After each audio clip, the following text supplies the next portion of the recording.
So this is my talk that I recently gave to the Friends of St Michael's. I'm aware that a number of folk wanted to hear it but couldn't, so I'm re-recording it now. So, churchwardens in the church, from charity to wholesale murder. The origin of churchwardens, it goes back to the 12th century when they were taking care of church buildings and contents, and they had custody or guardianship of the fabric and furniture of the church. That's not very far off from what they're doing now, but it wasn't always this way. I'm going to tell you about some of the things I found researching the churchwardens. This book is the Churchwarden's accounts book running from 1683 through to 1813. Well, I'm going to mostly focus on the 18th century. As you can see, the handwriting of the time can be properly hard to read. So while I'm putting it on the screen, I'll have to tell you what it says. I've added some AI images as well, just to put something visual in. So I take little responsibility for them. It's what AI does. So this page tells us that Edmund Witts Jr. and John Bacon had submitted their accounts. To start with, as you can see, the accounts are really minimal, and we can't see how they're spending the money at all. This usually happened around Easter week, though occasionally, for some reason, it's not mentioned in the accounts. They didn't present any for a year, sometimes even 2 years. Usually, after the accounts were presented, churchwardens for the forthcoming year were chosen. This page says that they were chosen by the minister and parishioners, so that some other years we can tell the minister was choosing one and the parishioners the other. That's quite a common system nationally. It's probably what they were doing all the time. It's just they didn't always bother recording it that way. You can see from the list of names, when they say the parishioners, it's really just a few. So we've got the vicar at the top and then 6 other names. So this group is what they call the vestry, which is a group of worthy parishioners who acted to check the accounts, choose the churchwardens, and sometimes set matters of policy. How they're selected isn't made clear, but as far as we can make out in general, they're a self-selecting group who probably selected new members like themselves. Normally, they were literate and from the higher end of the social spectrum. Mostly they signed their names, and they mostly seem to have come from the better off end of the scale.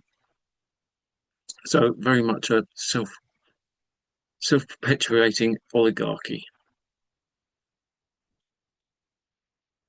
A couple of times a year, the churchwardens would have to attend a visitation, at which the parish presentments would be put before the bishop. Usually they were written up by the churchwardens, although this year John Norris the vicar did them. Mostly they're like this one, which says, "Item, I present Michael Knight, alias Foster, and Maud his wife, for not coming at all to the prayers and service of the church, for not receiving the sacrament at Easter last, nor at any other time these many years, and for having a child above a year old, and not yet baptized by me or any other to my knowledge or of my appointment. And that the said Maud, the wife of the said Michael Knight, alias Foster, after her delivery from the peril of childbirth for her last 2 children, refused to make public thanksgiving to God in the church, as by law she ought to have done." This was the era when most people were expected to attend the church by law. Though, as we can tell from that, if you attend maybe once or twice a year, you'd have been, they wouldn't have worried about it. Next entry shows us the choosing of the churchwarden didn't quite work out. It says, "Item, I present Richard Scory, one of the churchwardens of Aldbourne, for refusing to present such as come not to prayers and the service of the church, that come late to church after divine service is begun, and depart before it is ended." Shows that they had a very different way of attending church, some people. It goes on, "that come not to the sacrament at Easter and at other times of the year, as by the laws he ought." for tearing my, that's the vicar's, presentment in pieces when would have presented such offenders at the last visitation of the Master Archdeacon of Wiltshire held at Marlborough, and for slighting and refusing the book of articles now exhibited at this visitation by the Right Reverend Father in God, the Lord Bishop of this diocese. And when it was delivered into his hands by myself, he cried out, as I am credibly informed, burn it, and went his way, and would not look in it, and is, as it is reported, a constant frequenter of conventicles. So conventicles, a Latinized synonym of the Greek word for church. Conventicles in the context of England were meetings of Protestant dissenters. In 1664, a statute called the Conventicle Act made it illegal for any gathering in a private house for religious worship attended by a number exceeding 5. The regular members of the household under penalty of fine, imprisonment, or transportation. Sadly, the accounts really don't go back quite far enough to tell us whether the vicar had appointed him, which would have been a pretty bad mistake, or whether the parish had. Either way, it probably made for a challenging year or two. We do find him in 1703 described as a gentleman, so maybe that influenced his appointment. And it didn't stop him holding other posts in the parish, because he was also listed as an overseer of the poor. So let's leave the presentments and dive into the accounts. For the early entries, we can't tell where the vestry were meeting. This is the oligarchy. But by the end of our period, 1796, it certainly wasn't in the vestry. We can see that they were paying themselves expenses at the Crown for their Easter meeting. The amount was £1 and 2 shillings, which is then consistent for a few years. Imagine in those days you'd get a decent evening out for £1, 2 shillings. That equates to about £145 now.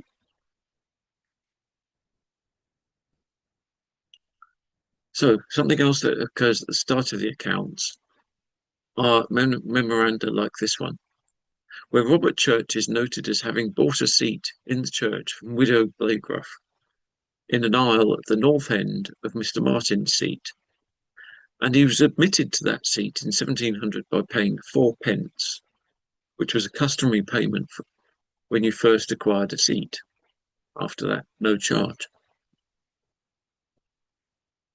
We learn a bit more. Not only did people trade the church seats, but they could build their own.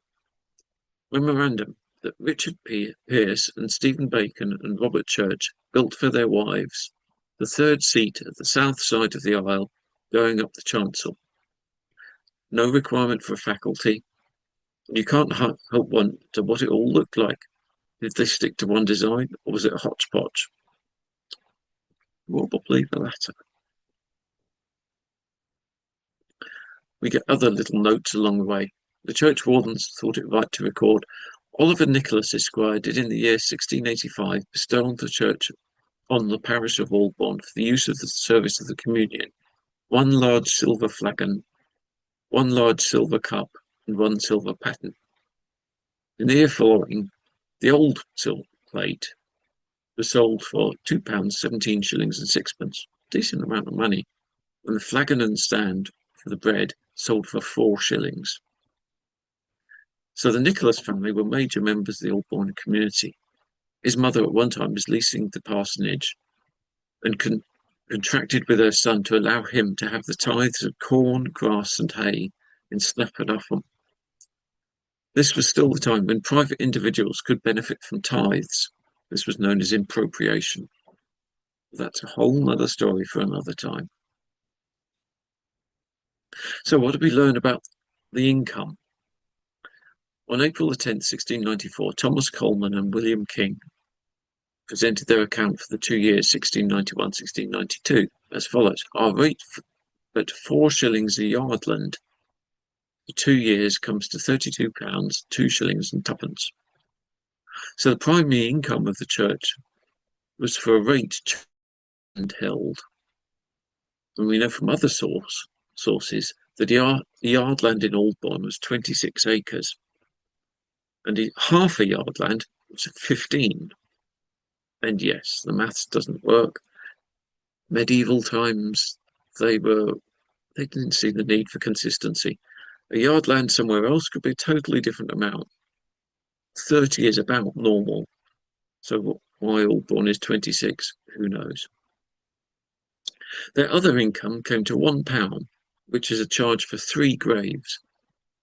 Other entries make it clear that this was 6 shillings and 8pence for a grave within the church. So churchyard free, but if you wanted to be inside the church, you had to pay. Within a few years, they switched to a system whereby the rate was set as being so many pennies in the pound. That leaves you wondering, what was the pound? The pound is the value of their yearly rental of the property they're in. So if you're renting a property for £1 a year, you'd be paying a church rate of so many pennies. So let's say 3 pennies in a pound, you'd be paying a threepence a year, and so on. So working out the rates wouldn't have been an easy or quick operation. No calculators. In 1714, it cost one shilling sixpence for the parchment and the calculations. You had to know either their landholding or later on what their yearly rental was. And the rates would have been charged regardless to everyone in the parish. It didn't matter whether they came to church, whether they were Catholic, whether they were dissenters, and that was it. Everyone had to pay. And this was the only income of the church. There was no sign of an offertory plate at all throughout the whole period. I've gone through up to at least 1800, and I suspect beyond that. Having said that the calculations must have been quite hard and laborious, it's not quite surprising that we see some errors. So here we get William Blake was overcharged his rate and got a refund of 6 shillings and 5pence, which seems quite a large error. I suspect that this rather favoured the people who could do their own maths and could spot the errors. I would imagine the poorer people really didn't benefit from that. That's not the only one. It happens quite repeatedly through the accounts. So we say everyone in the parish is being charged. Not everyone maybe could afford it. So the churchwardens usually failed to gather in all the church rates that had been assessed. They describe this as desperate debts. Some churchwardens were evidently better than others at getting the money out of people. John Pearce and Thomas Strong in 1694 weren't so successful. This was one of the longest list of non-payers. Most years, the total value of the church rates comes to about £30. So this shortfall, which was £11 and a penny, was quite a significant fail. We can't tell why the folk didn't pay. Certainly plausible that maybe they couldn't. Maybe they didn't want to if they were dissenters. Church rates, by the way, weren't abolished until 1868. So the churchwardens who failed to collect as much as they should weren't dropped and taken away from the job. Instead, they were reappointed. So 1704, Francis and Scory get to serve again the next year explicitly so that they can gather up the rate that was due in the previous year. Didn't always work. In 1705, we get the same men being reappointed for the same reason. At last, in 1706, they'd got their desperate debts down to 3 shillings and 11pence and were replaced. Maybe there was a reluctance on the part of potential new churchwardens to have to clear up the mess made by earlier churchwardens. So the rates were set at the beginning of the year. So it wasn't unusual to end up spending more during the year than the income. So we get entries like this, 1699, where the church demonstrate the churchwardens need to be able to bear the debt until the next year, the next rate was gathered in. In this case, there were £11, 1.5 out of pocket. That's about just over £2,000 in today's money. And having typed up over a century of these accounts, I can tell you that normally they should have been charging 3p to the pound, but sometimes they charged far less and then had to bear that debt until next year. The churchwardens could set a higher rate to refund the money to them. So, having seen how it's come in, let's have a look at how they were spending. We get regular expenses through the accounts. For a century or so, the Slys, in this case John Sly, was providing bread for the communion for 1 shilling and sixpence. Sly did this for most of the 17th century. They were also landlords at the Blue Boar, and it was, unsurprisingly, for a century, we're talking multiple generations of Slys doing it. It seems that one family got the ongoing duty or income from doing that. Mr. Shropshire seems to have been supplying the wine, though most of the churchwardens had very different views on how you could spell a strange name, and I've seen just about every combination. Something else we see, which is that middle entry, is the cost of cleansing the plate was 2 and sixpence. It's listed just once a year, so either they were cleaning its plate just once a year, which is a little grim, or they were doing it through the year and there was just one payment for the work through the year. Hopefully the latter. And the bottom entry, regularly they were paying for money for the clock and chimes. For a while we had a carillon in the church tower. And compared to the cost of cleaning the plate, this was rather pricey. It came in at £6 looking after that. Somewhat more technical, I guess. But it may be a rather gendered thing. I wouldn't be too surprised if a lady was cleaning the plate and the guy was doing the clock. Later in the period of 1784, we get more specific on the clock. Richard Shepherd was paid for repairing the clock and chimes and putting on a new wheel to the chime barrel, 18 shillings. And the materials, a new wheel and oil, cost 5 shillings.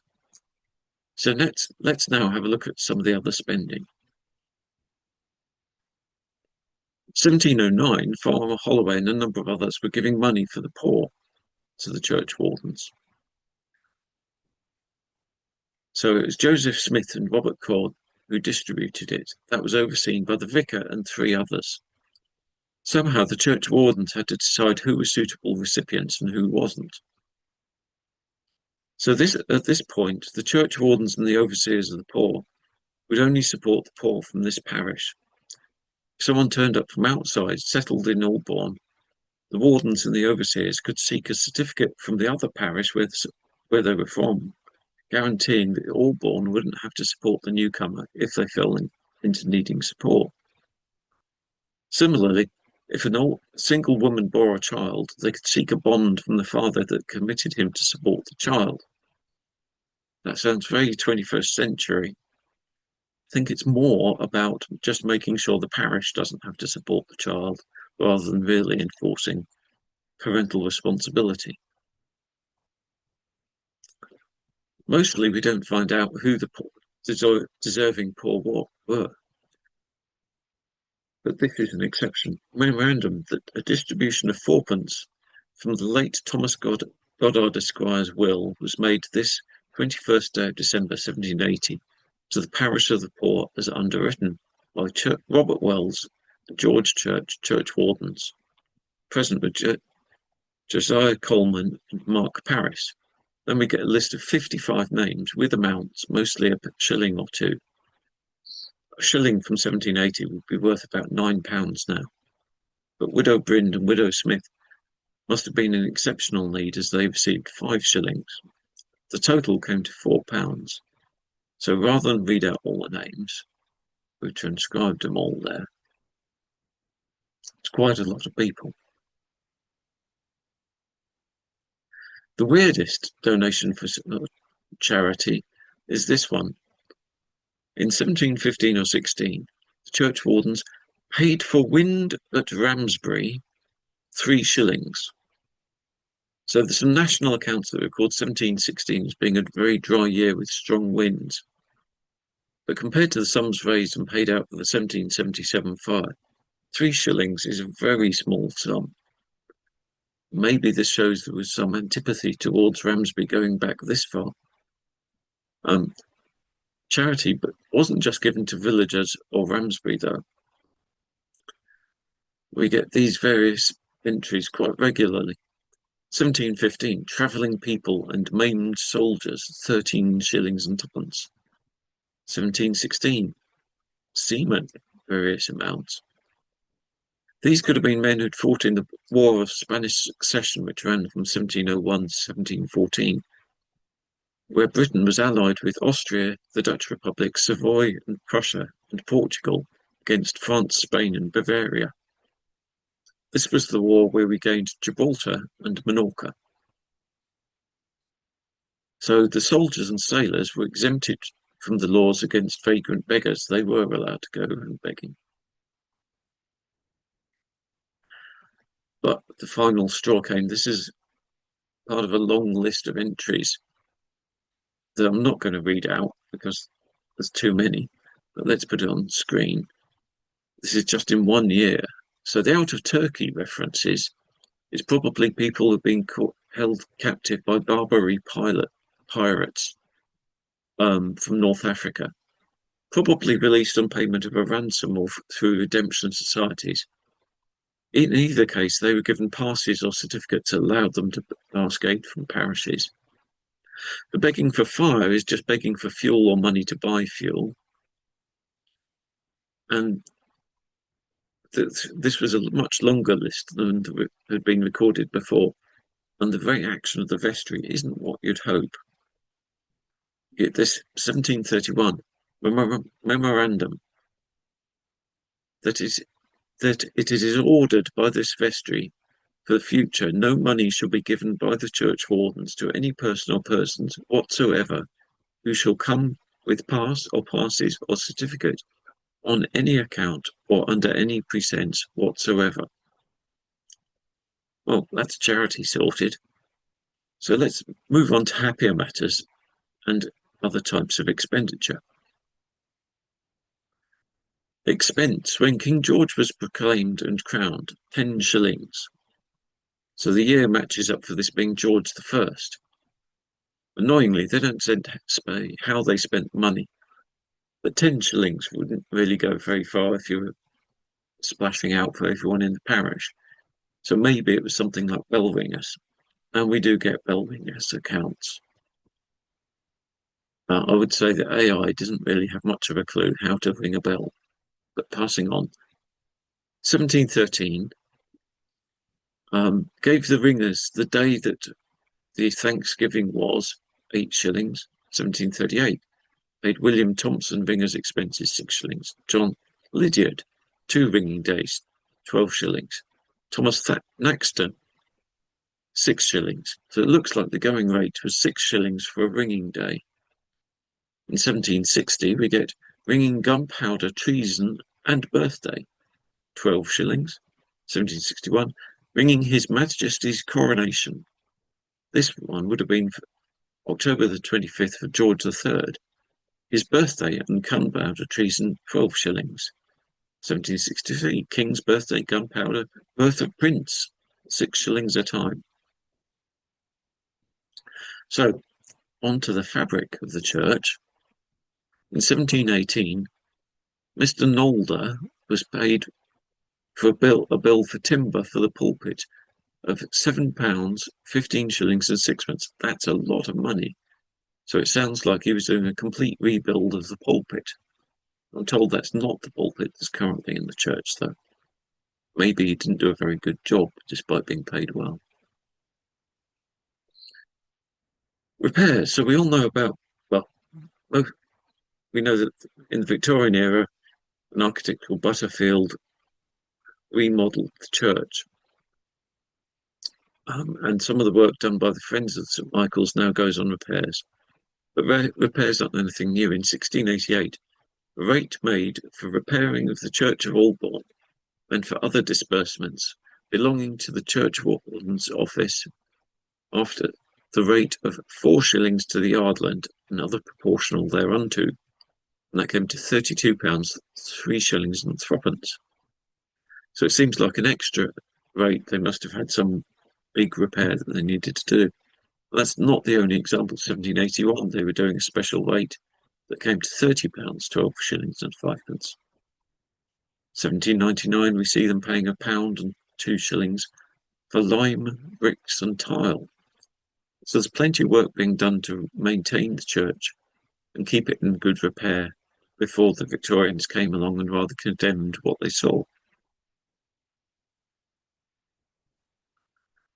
1715, fire prevention.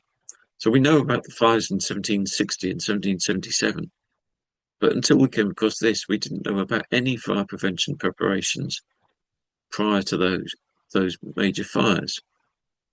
So this says, bought 12.5 dozen of fire buckets for the parish use, cost £2, 15 shillings and 6pence. So these are probably leather buckets in this era.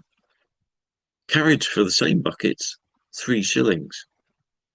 So at least we know something was being done. But as we know, 1760 and 1777, it was nowhere near what was needed to tackle a major fire. And we ended up getting Adam and Eve, the fire engines.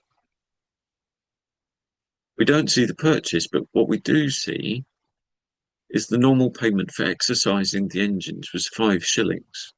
So at least they were trying to make sure the engines and the firemen were up to scratch. Taking care of the engines was a recurring cost, being £1 and a shilling. In 1794, Robert Wells paid for repairing a cock to the small engine and shortening the pipe, 5 shillings. So not only do we have to pay for the machines, in 1795 we get Wentworth's bill for 1 day ringing and beer for men attending 2 fires, 18 shillings. If you went out as a firefighter, you did get paid in beer. This is something that we see in other accounts as well. So this is very much in a different era of local government. There was no parish council, there was no county council, no regional council. So if the government wanted something to happen, they either had to work through churchwardens or lords of the manor. By the late 1700s, the lords of the manor weren't doing as much and didn't have quite as much influence because they didn't control as much land directly. They didn't control as many men directly. There was a massive increase in freeholders following on from when the parish was sold off, manor was sold off by Charles I, and then Mrs. Bond broke it up at the beginning of the 1700s, and you've got a lot more freeholders. So we're doing a lot through that seems like parish governments through the churchwardens. They're not really working for the church; they're working for the village. Another instance of the churchwardens working for the village and not the church. Yes, it's 1795. They paid for postage of a double letter for London. That's presumably postage to and back, because this is before the penny post. Containing a paper to recommend the cultivation of potatoes. Feels weird that churchwardens were getting involved in farming, but they were. Well, this is one odd entry. This is the only entry we get relating to justice in here. But we do get memorandum. It's on the 6th of January, 1702-3. So that's the old calendar before we went to the Gregorian. This was still Julian calendar, where it's all weird. But anyway, what we'd call 1703 now. Richard Stevens and Martha Sanborn were by the order of Mr. Jones, Justice of the Peace, whipped publicly in Aldbourne by Nathaniel Stoneman, Constable, for stealing of underwood in the chase belonging to Mr. John Smith of Marlborough. And that's the only time we see that. we don't often get many entries anywhere that tell us much about the execution of justice. The chase seemed to generate quite a lot of issues though over the years. So coming on to wildlife, one of the most eye-catching repeating entries across the years is the paying for the head of animals that were considered vermin. So here it says 130 dozen sparrow heads, £1, 1 shilling and 8 pence. 4 fox heads, 4 shillings. 14 polecats heads, 4 shillings and 8 pence. 34 hedgehogs, 11 shillings and 4 pence.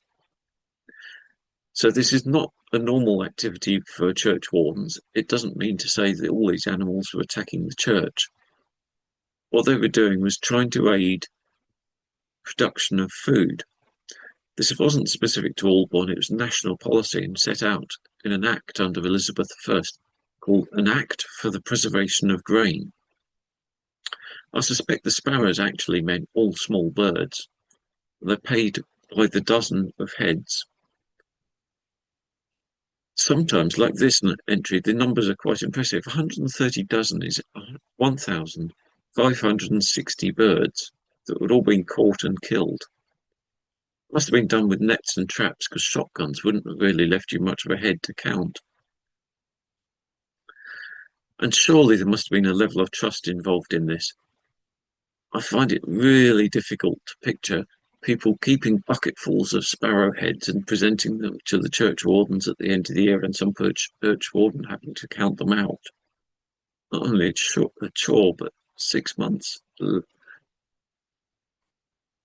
So the totals for up to 8. So these are the totals for up to the year 1800 for entries where we know the animal type listed. Foxes 26, polecats 43, hedgehogs 89, sparrows 48,000. So a little bit of maths shows us the fox heads were being paid at 1 shilling each. Polecats and hedgehogs came at 4 pence a head, and sparrows were gross 144 for 2 shillings.